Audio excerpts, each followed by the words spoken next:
Hello viewers, आज हम सीखेंगे लॉज ऑफ एक्सपोनेंट्स। तो there are total 8 laws of exponent. ये मैंने इनके नेम्स लिखे हैं और वो लॉज क्या हैं। प्रोडक्ट रूल होता है हमारे पास। सबसे पहले product rule states that if two same bases multiplies bearing different powers then their powers will be added.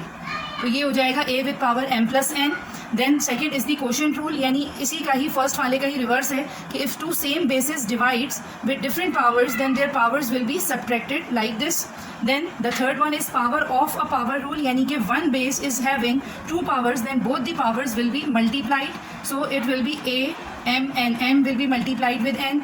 Then the fourth rule is power of a product rule. इसमें क्या होगा कि when two different bases are sharing a common power, so when the bracket is expanded, the power will be shared over both of them equally. और इसी का ही reversible rule है जो quotient rule है डिवीजन का, कि if two different bases are being divided sharing a common power, so when the bracket will be expanded, the power will be shared over both of the numerator and denominator equally.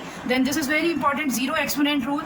Zero exponent rule states that if any variable or number is having 0 as its power, then it will be equals to 1. And then the second last rule is negative exponent rule, which states that any value, any base is having negative power can be changed into positive power by changing its position from numerator to denominator or vice versa. And the last is fractional exponent rule, which states that any number or variable having a fractional power over them, so the denominator will be changed as index. This denominator will become index and the base will become the radicand with the power as its जो numerator में power थी, it will be the exponent over the radicand and the denominator will become the index.